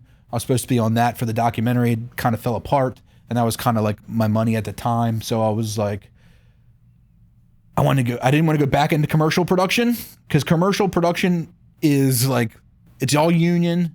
There's no moving up. It's all individualized and kind of annoying and like soul sucking a little bit. Yeah. So I was like, and I tried to get a full-time job at the College Humor. That would have been my dream. They weren't hiring. So I applied for LA. I tried for other jobs in New York, and I applied for Maryland stuff. And I got a job as an editor, then turned creative director at a digital agency. Okay. So I was like, I can move back home, be a creative director of an agency. That's cool. I did that for 3 years and then started my own thing. Okay. And I started it in New York. I was doing ATB in New York, but like there was a 3-year break there where I didn't do that. And when you were in New York, were you able to live comfortably, or did you feel like it was just like? Oh, that's when. Were you the guy that was living in the laundry room?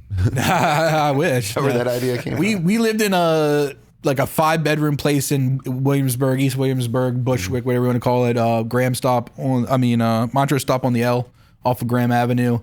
Great neighborhood now, but bunch of people, Billy moved in, bunch of people from Vice moved in. It was wild.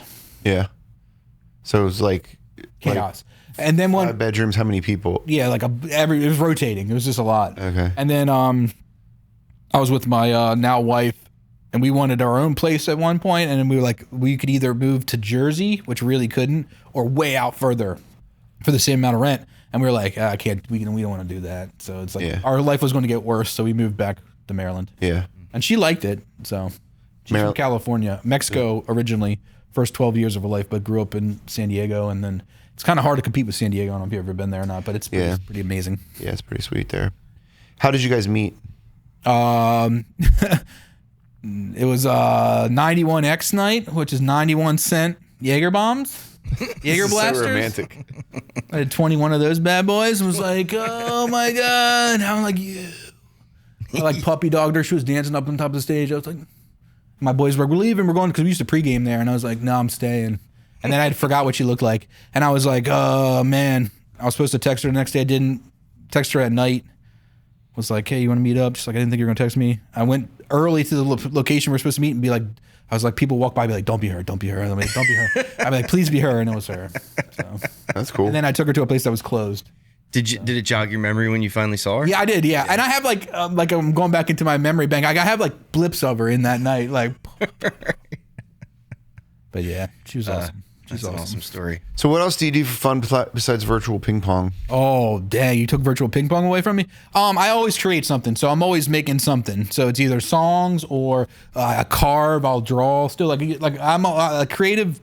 Creating something is definitely, I need to do it. Like I am a shark in that way. Like I have to create something. Okay. And it rotates. That's why I'm not consistent with the online stuff. Like I think if I just made AI videos every day, I would be a super popular AI guy, but I'll do AI for a week and then I'm like, all right, now I need to carve something. Now I need to paint something. Like I have paintings in my house. I make rock structures. I make wooden things. I do it like it's any type of creating. So it rotates. That's why I'm not consistent at all. Okay. Do you have any routines that you follow? Like you wake up and you always drink coffee, or you always do push-ups, or do you wake up every single day? I try. Yeah. Brush your teeth. No. Obviously not with this tooth going on. What happened to your tooth exactly? It just broke. It broke a while ago. Then they glued it back on, and then it just broke again. But it just broke. Were you eating something? I had a crown. I had those two things like redone like years ago, and then they're just not good, dude. Not good. The original start of it was me and my friend were trying to pursue stronger metal pole over the middle, right? So we both on opposite ends of the pole. You had to touch the ground. Whoever can touch the ground wins. So I pushed it down to the ground, and I won. So I let go, and I was like, bingo, banga, boom! Tooth cut in half, broken half, gone. I had to find, and then I was like, so I had a cracked tooth for a while, and then when they went to fix it, they hit the nerve. Oh yeah. When I went to fix it, and it was like, yeah. And I was like, oh, they're like, oh, we just hit the. I'm like, they're like that could, and they go, this is what they said, that could fall out tomorrow, 2 weeks, 2 months, 2 years, or never. And I was like, cool, bro. Thanks for the And then it wasn't never. I'll tell you that much. It wasn't never. Yeah, I just had a tooth pulled too. It was a failed crown. And it's like, yeah. Got a whole. It's a molar. Mine's $8,000. They quoted me $8,000 for this. Really? What'd you get it at? So, well, the tooth pull was free. Okay. It was covered by insurance. But if I had done a bone graft and all that stuff, the insurance said they don't even do the crown stuff. Yeah. Like, what are you talking about? They'll do one crown, and then retreat is, I was like $1,500 or something. But they told me the retreat probably wasn't going to work. So the tooth pull was free. But then to get an implant and all that, it was going to be like $6,000. Yeah. So I was just like, yeah. Mine's $6,000. If they told you it was going to be $600, would you have done it? I probably wouldn't have actually, because they were going to have to. This is so uninteresting, but I have a wisdom tooth that's all intertwined with the nerves, and so they never pulled it because I would like lose the ability to like sing basically, because I would lose.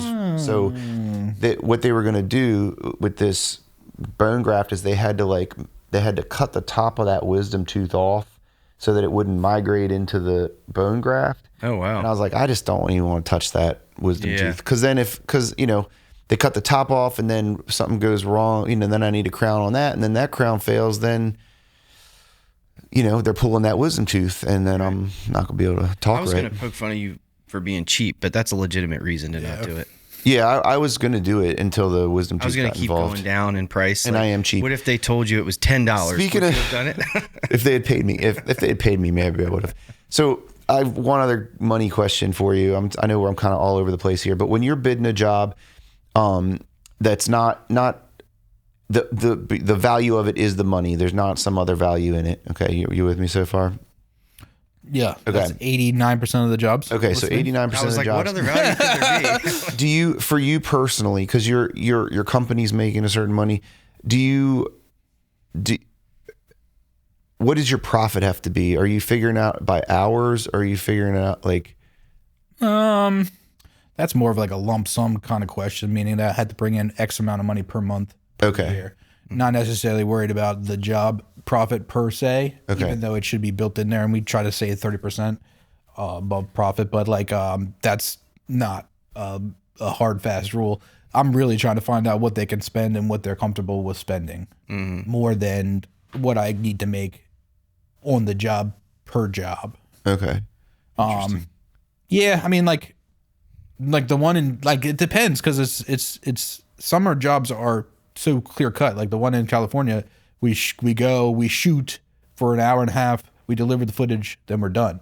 Like, but the other one, so that's easy to budget. Yeah. You know what I'm saying? You're budgeting just that, you know, the travel day, the cost of travel, the cost of the production, the cost of the upload, then you're done. But when it's like editing over thing, development over these, the pre-production and all that, like that's when it gets harder. And then, like, you know, are you charging for all the pre-production? Not as much as I should, you know what I'm saying? It's like, that's why those agency numbers are so high. It's like, it does cost that much money to make a video. It might cost like $70,000 to make a video that me and you could make for $3,500, $4,000, but it's literally take 2 months to 3 months to get it prepped.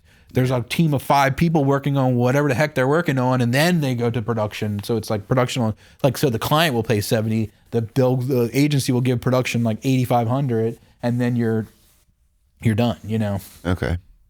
Yeah, I always struggled with that when I was doing like films, like writing music for like documentary or something. It's like, how do you figure out like how long this is going to take? You know what I mean? Because it's like, yeah, and for those kind of things, for like the feature lengths, we usually have a production budget that we have in the beginning, and we'll go to the score, whoever's making the score, and say we have X. Yeah, and don't go over X. You don't get to go over X. I think it's just all a we have difficult is thing X. for all we have is X for anybody, you know, doing any kind of work, you know, like just where you're pricing out a job of any kind. It's that's why I'm just curious. I just like to hear how different people think about it. What I've always been interested in, what I haven't done, is the like ROI kind of job where they're like, we bank on this will get you X amount of money, so like spend this and then you'll get the ROI. I don't promise ROI on anything, so it's like, yeah, I could see that being a different business model that has easier math.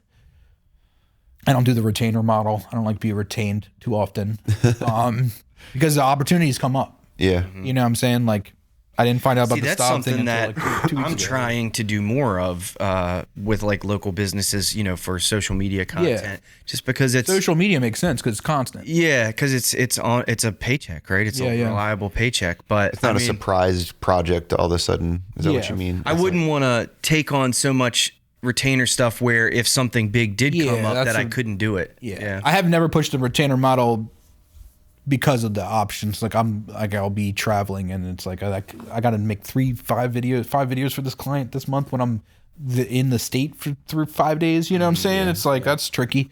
You could hire it out again. You know what I'm saying? It's just then you're just employee based. Then you become a management company. Yeah, right. You know what I'm saying? But I'm not opposed to it. Like I said, I'm for social media, it is the way to go. There's so many different directions you can go with like video production, you know, 100%. Or just working with a camera, you know. Even you could do, you know, wedding photography, or it's really interesting. I have a couple friends that are, you know, similar to what I'm doing, you know, kind of smaller, working with businesses and real estate, and, you know, do some weddings and family photos and that kind of thing. But like what you're doing is kind of a same thing. It just seems different to me. I don't know. Maybe just because I just met you and listening to you talk about it. I think if you just switch, it seems at a higher level. I think well, thank you, but I don't think so. But I think if you just think of that differently in terms of like how you would process, it would be the same thing. I guess, yeah. I mean, I guess it is the same thing. Maybe it's just at a higher level because you're talking about like. Are you doing the local commercials here and stuff? You do like the Comcast? Not commercial. No, nothing on TV. No, it's just you know, I've done some like promotional videos for social media for local businesses. Gotcha.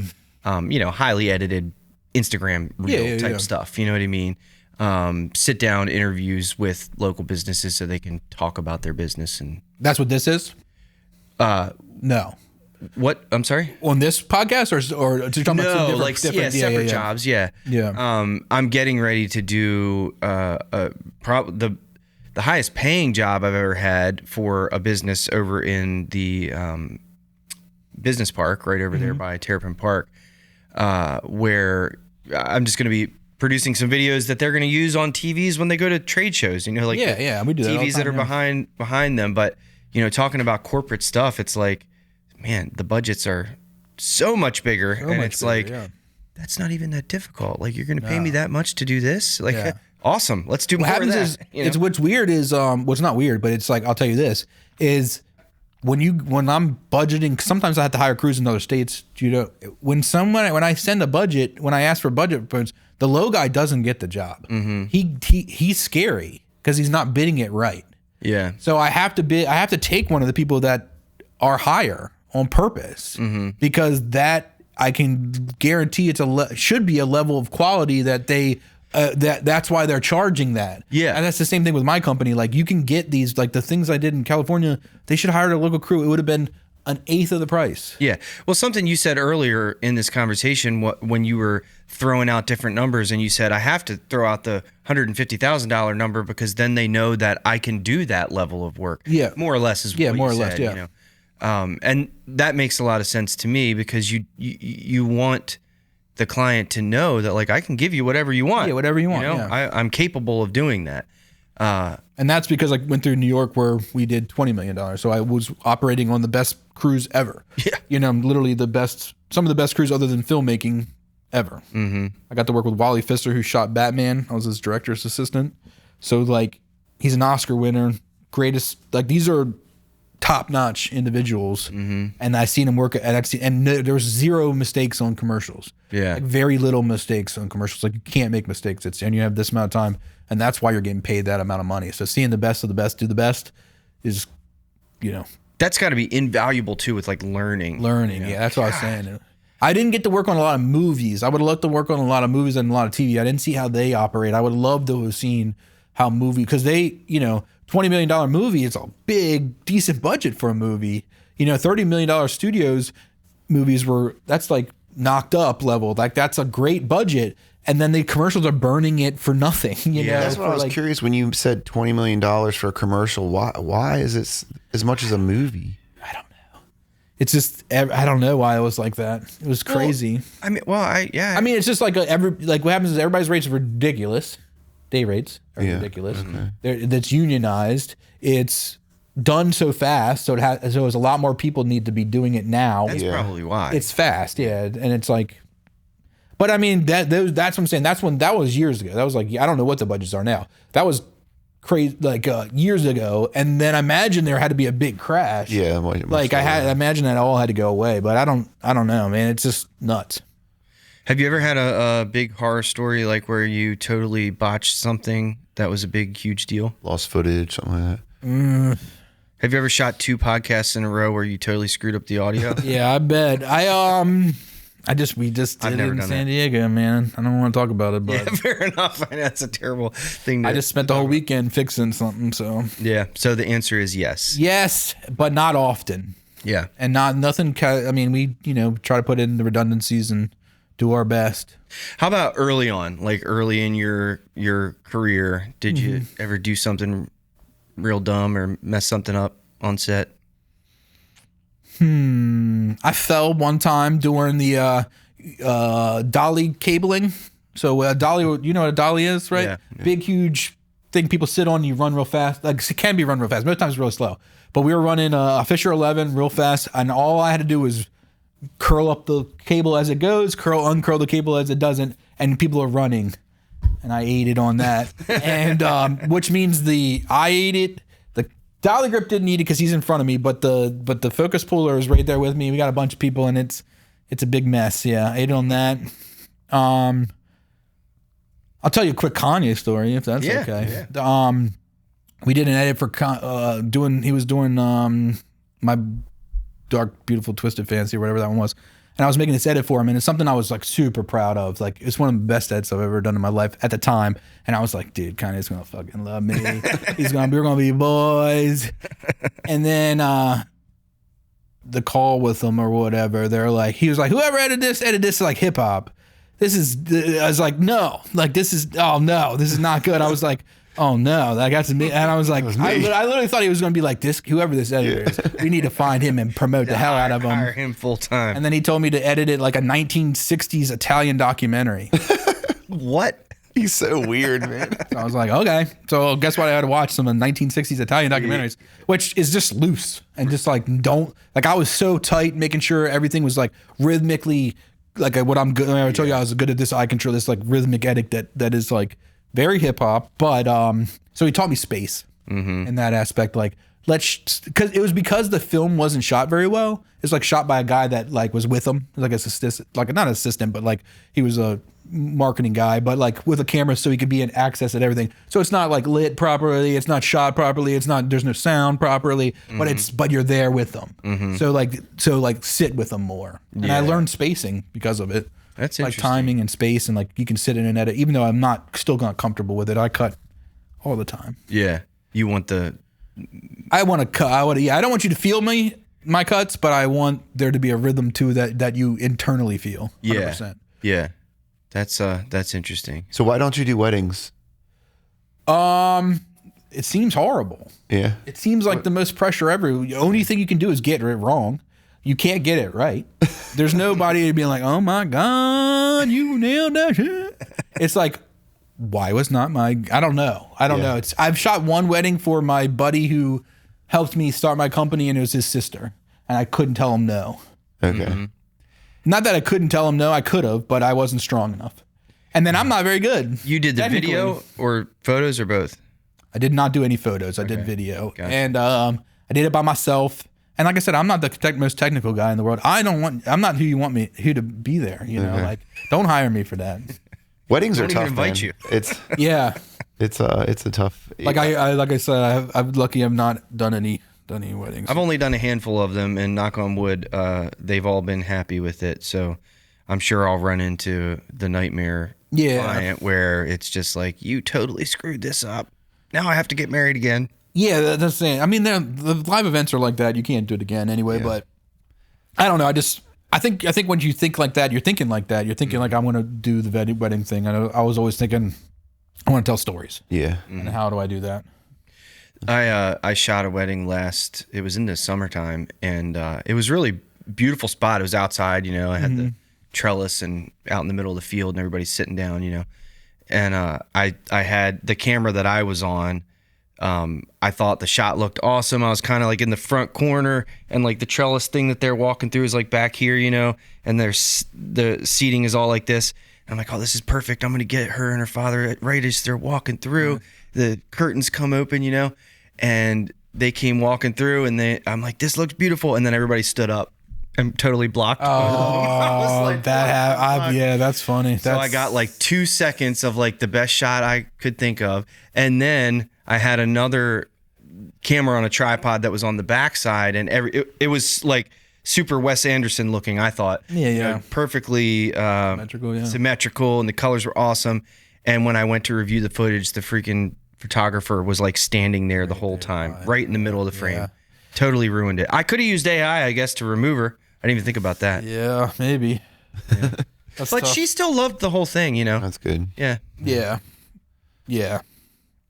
Cool. Anyway. All right, we better wrap it up, huh? Yep. Look at you wrapping up an episode. Yeah. I think it's the first time you've ever done it.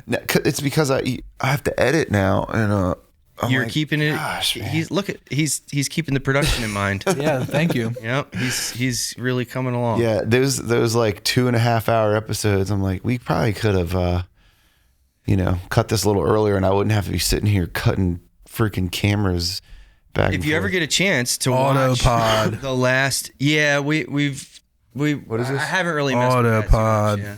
There's like AI that will do it for you. Dude, I'm gonna do that, and I'm gonna pretend like I did it. And Mike see if you can tell the edited difference. the very most recent episode where it was just me and him. Mike edited about 90% of that. Hell yeah. I'd say it's more like 98%. Okay, fair enough. I mean, do you primarily cut to the person talking? It's just cutting. Pretty much, but we do like to show, a little facial reactions. expressions and stuff like that. Yeah, and like if someone's So have talking for a really long Autopod do the time- cut and then go back and do the reactions.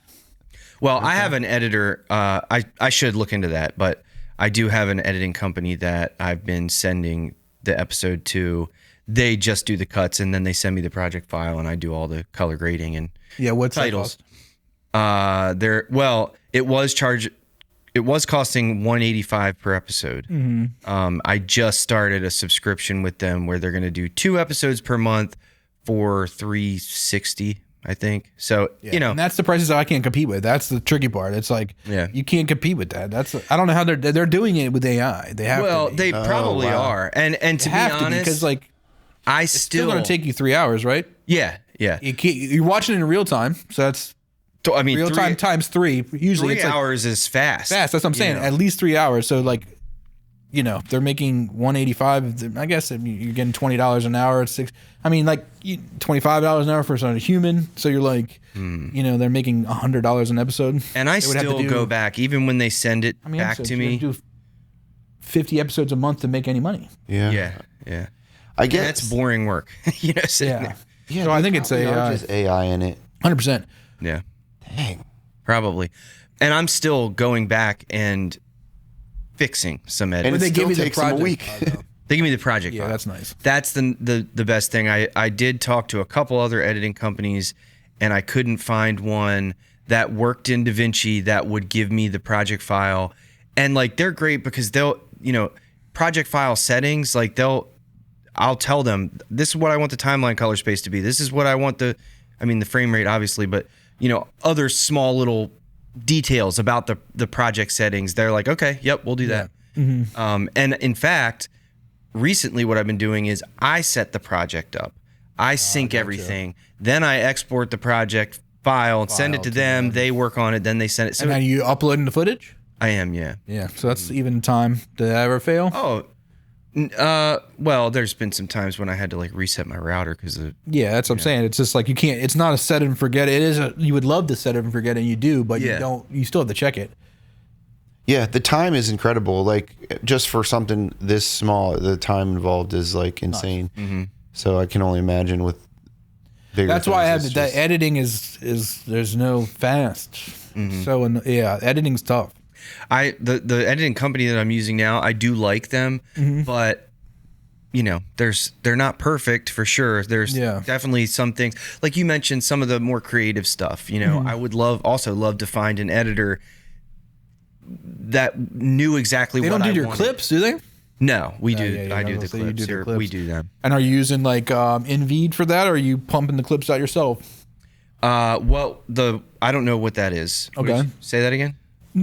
NV in like Veed.io. It's like you could feed your whole episode to it, and it would punch out a bunch of clips. We got to talk to this guy like off camera. Yeah, well, this is the workflow we've been doing, and we thought we were genius. With ChatGPT is in DaVinci, I'll get it to transcribe the entire episode.